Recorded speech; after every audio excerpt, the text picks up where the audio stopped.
We all have our favourites, bands, films, football teams, and even childhood toys. But what happens when our interest in them becomes more of a, well, obsession? You're about to meet some fascinating people who have been absolutely enveloped by their passions and who hang on every word and devour every release. They're not anoraks, they're superfans.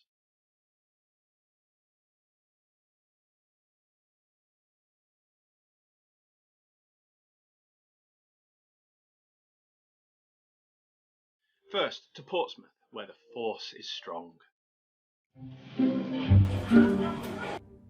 Logan, come and tidy your room. No, why? Because I said so. Why? Because I'm your father. Okay. That's not a lightsaber. No, come on. Come away from the camera. He's the bigger fan than I am. To be fair, he's the super fan, but yeah. Slightly more than average fan of Star Wars, I would say. Yeah, bit of a fan.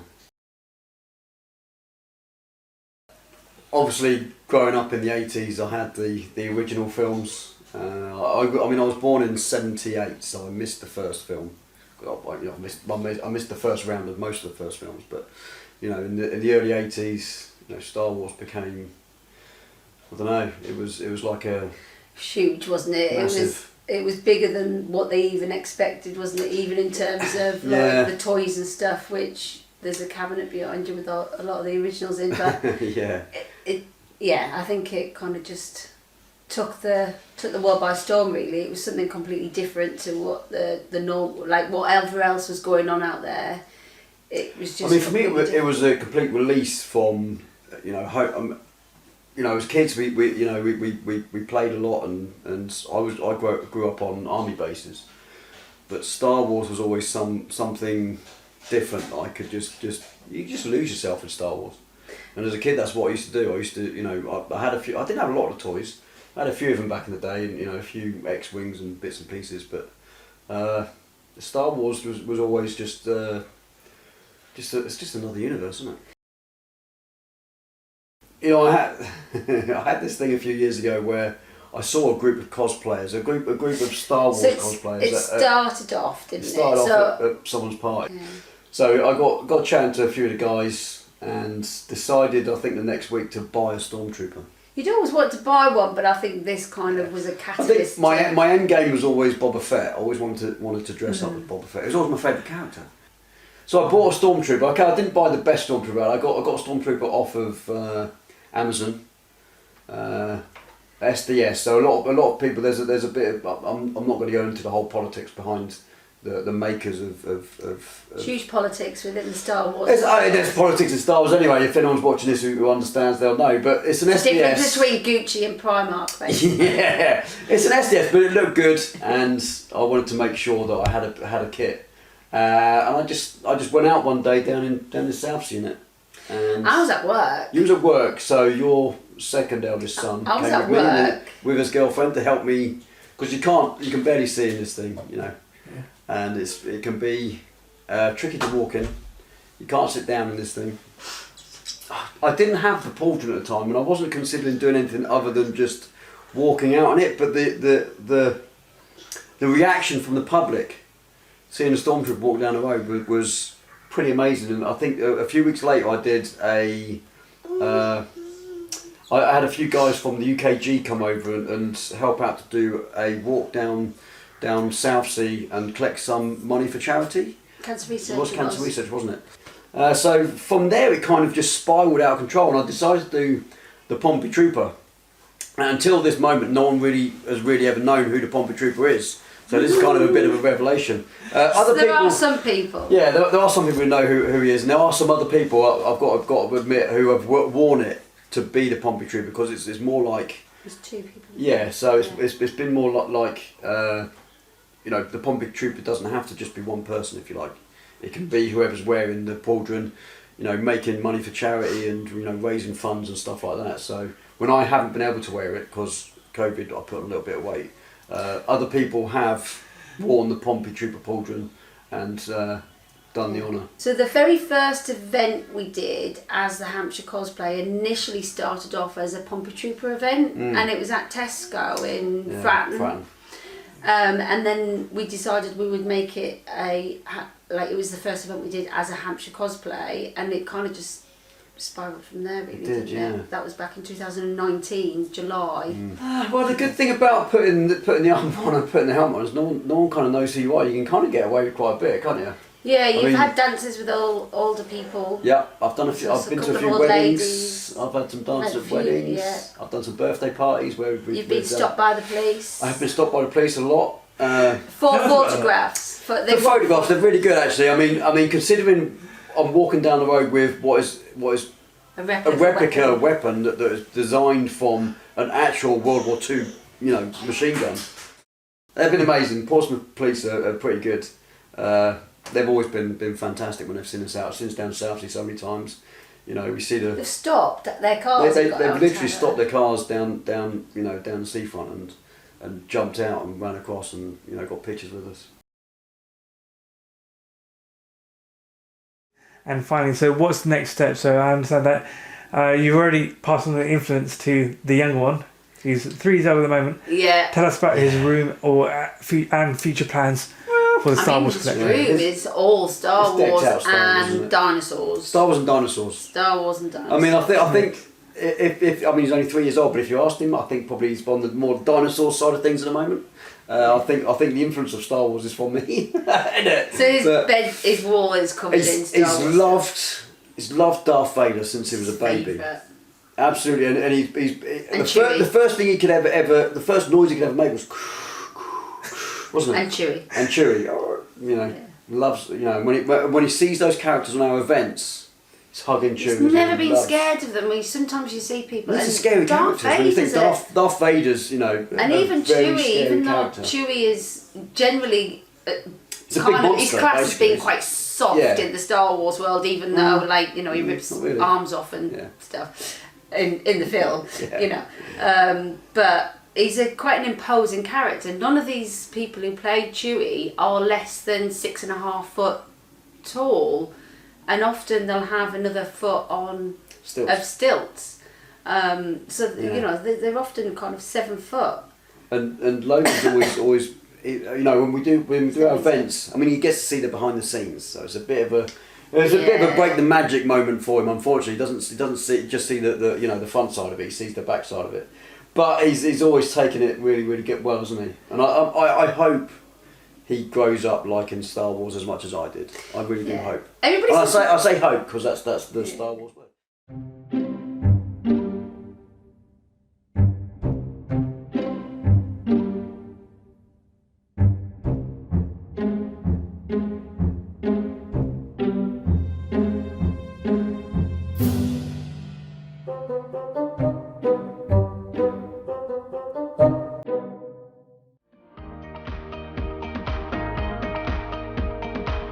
Now, from a universe far, far away to a collector's universe a little closer to home. Here's Adam Marshall at the Central Arcade in Leeds with a rather expensive hobby. It started with my brother actually. He started collecting the Funko Pops. I started collecting Game of Thrones Funko Pops. And then it went from there, and then I fell in love with ad icons. So stuff like the McDonald's line, or like breakfast cereal lines, Tony the Tiger, and I set my task to get every single one. But then they kept bringing them out over and over, and the one that I really wanted, there's only 24, and it's going to set me back about £20,000 for that. But it's like when how all this started was during lockdown, being made redundant, was buying and selling just to make a bit of extra money. Then I met a good friend of mine. A lot of knowledge came from him, and it's how it's grown today. It's a man called Mike Becker now who owns Funko. So they do lots of Comic-Cons, and over the years they've become, instead of just toys, more collectible items. Where the most recent record sale was $230,000 in cash for one. The ones you want to be collecting are actually the limited number ones, the rarer to find. And then you get stuff like the shared sticker, what we get over here in Europe. Then over in America you got the Target stickers, Walmart, Entertainment Earth, the actual Comic-Con stickers. That's what holds the money. When you think you've caught up, you see that they're announcing even more. And you're like, oh no. Especially when you want them to get them before the prices shoot up. Or you could pay, I paid £300 for one pop once. And then they re-released it. No, it's about £40. Since after COVID, I used to come into Leeds all the time. There's been a big decrease in footfall, especially in the arcade, because a lot of people don't know there's shops upstairs. Now online's taking over and making a big impact on businesses. I've talked to a lot of shop owners and they're doing the same. There's a lot of them closing down. But like the ups of it are being your own boss. Especially interacting with customers. Finding out what they like, certain pops that they want, certain items you could order it in. Business in Leeds and all the way around the UK is always going to be hit and miss. Especially with footfall shrinking and then online taking over. Just local shops just need people to support them more. Either it's just coming in, say hello, giving some support, or just buying one item. Everything makes a difference. Now here's a lady who has spent a staggering £3,500 in the last 5 months on Barbies. My name's Claire Rawling, I'm from Lancashire. I first started collecting Barbies in February this year. It was as a result of seeing something online that sparked something inside me about my youth and the toys that I used to play with. And as a result of that, somehow I thought it would be a good idea to start collecting the Barbies I had as a child. When I was younger, my most prized Barbie would probably have been one of the Barbie Benettons, and that was something that was really close to my heart because I had the whole range of them, including the Barbie Benetton store as well. In terms of how many Barbies I'm looking to collect now, I don't really have a number on it. For me, it's about trying to buy back the ones I had as a child, and then along the way I'm sure acquiring a lot of others that just look nice. I would say the amount of money I've spent on the current collection I have is somewhere between £3,500 and maybe £4,000. At the moment I would say my most prized Barbie is probably Barbie of Tippi Hedren from the film The Birds. My family thinks my collection is pretty unique, but in all honesty they're very, very supportive. My husband's been a major factor in actually the fact that I've kind of continued to collect and continued to make the videos that I make. And my son, as much as he maybe thinks it's a little bit cringe, I think he's quite impressed by the fact that I've got such a cool collection. I think for the future, as my collection grows, we might have to get an extension on the house. But realistically, I would absolutely love to have a dedicated Barbie room, yeah, without a doubt. So we'll just have to see what happens with that. Now, I'm sure seeing Elton John in concert is a wonderful experience, but seriously, 233 times.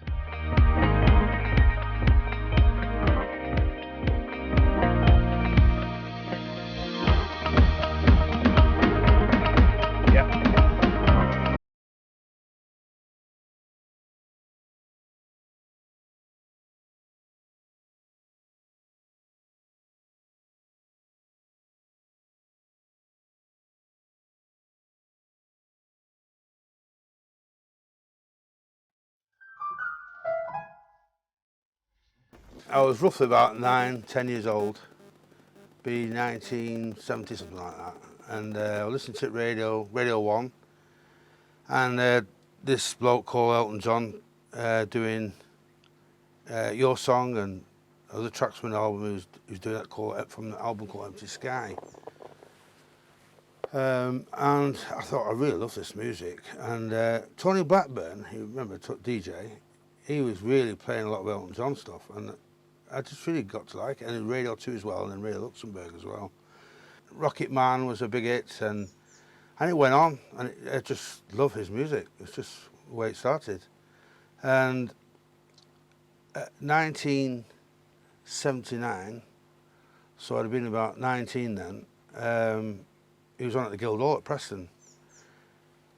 Anyway, I queued up all night, and I mean like from 6 o'clock at night, right through the night, to get a decent ticket. You couldn't get tickets online in them days. It was at the box office at the Guildhall. The box office opened about 9 o'clock.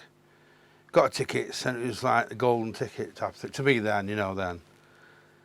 And when we went out, the queue was going all the way down up towards Church Street. And that was my first time. And it was just brilliant. And I got to the front. I was sort of in the middle, if you will. But I got towards the front at the end. And it was just brilliant. And it just went on from there. And the rest is history. When you see him live, he's just like, he's better than the studio to me. You know, it's just great. It's just something I just love. There's never an album I don't like. What's that, Manchester Arena? Now, not many. 233 now. Yes, 50 odd years later, yeah. Vegas, Madison Square Gardens, New York. That's the furthest I've been. Been to France, Belgium, Isle of Man. Most of it's all been in Great Britain, right? Latvia. Done Paris twice, I think. Italy, Rome, yeah, done that. Right. I did before, just COVID time, I think it was. You put a phone there, play the music, and it comes out the speakers on this. And there's also a video of him in a pink jacket. Well, there is there as well. But to do this, from the size of my hands, these tiny people glue them down, it's a nightmare. But I put it all on Facebook, this lot. And while it's playing, it's like a train going round and all that sort of thing, you know.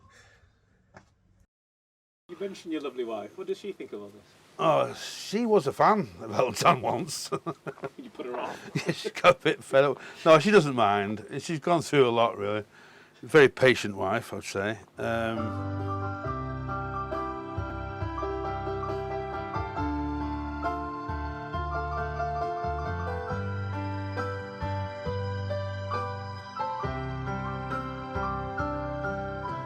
Favourite concert?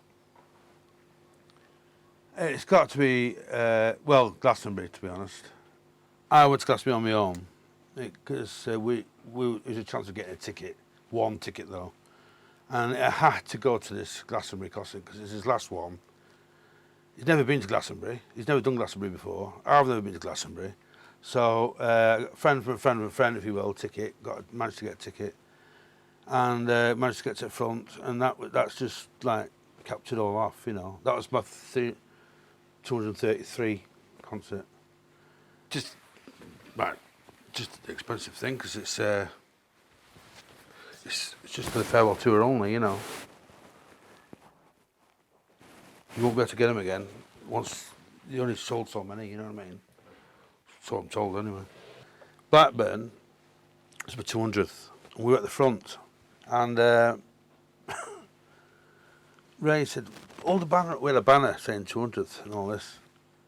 Hold the banner up. It was before Elton John came on, with the crowd behind you and all this lot. So I did that. We were out at the front. And the crowd were going mental. I couldn't believe it. It was on the screens, me holding this banner up. Next thing, local papers interviewing me as well and all this. Anyway, Elton John comes on and he says, notice my name holding the banner, obviously. He says, this is for Ricky, I'm going to do your song. It's on YouTube, you know. And he did your song, and then he said, right, I'm going to do Tiny Dance now, I want you two to dance, me and Ray. And I can't dance, I've got 2 left feet. So I felt a right idiot. 6 months later, I went to a Morrissey concert. My wife said, will you go in queue and get some nachos? I said, yeah. So I'm in this queue, talking to this bloke, never met him before, never mentioned Elton John. And he goes, do you know, my mum went to see Elton John 6 months ago at Blackburn. I says, oh yeah. He said, She said there's this madman from Preston. I come and see him. I've seen him 200 times. I said, you're joking. I went along. He doesn't know it's me. 200? That's ridiculous. No, she went along with him, you know. And he doesn't know today it's me, like.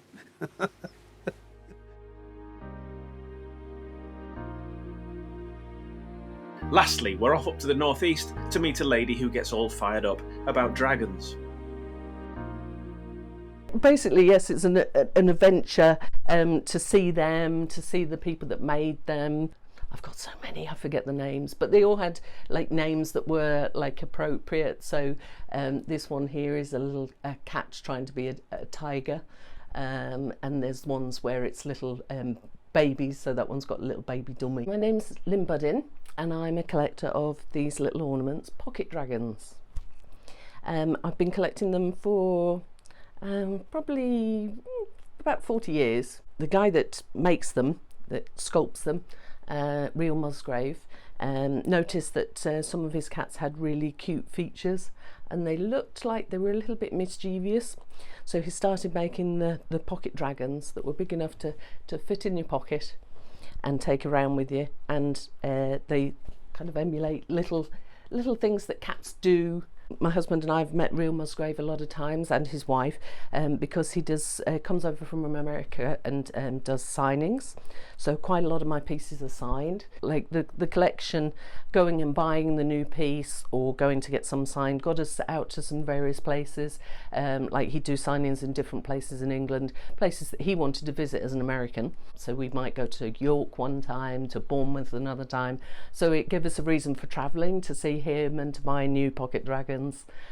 Which was rather lovely at a time where we didn't have that much money, so they weren't that expensive to buy, and it got us travelling around, seeing some great places in England that we probably wouldn't have bothered otherwise. This piece is called On the Road Again. He's got a little rucksack, and I always wear a rucksack whenever we go travelling, and this piece has been signed by Real, so he puts Real and then the date that he saw you, that he signed it, and he reminds me of it's great to travel.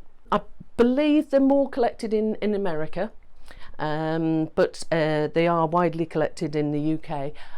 Real Musgrave has now retired, so he doesn't do the signings anymore.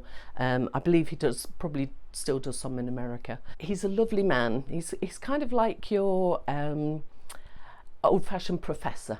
He wears tweed jackets, smokes a pipe, and he has that lovely kind of far away, like he's so away from the world, modern world. This one is called A Fond Farewell, and this one's Real at a signing, and this one represents Muff, his wife, and she likes dragonflies, so she's got a little dragonfly necklace, and they're both waving goodbye, and that was the final one that they did. There's a little flower in their entwined tails at the back. So cute.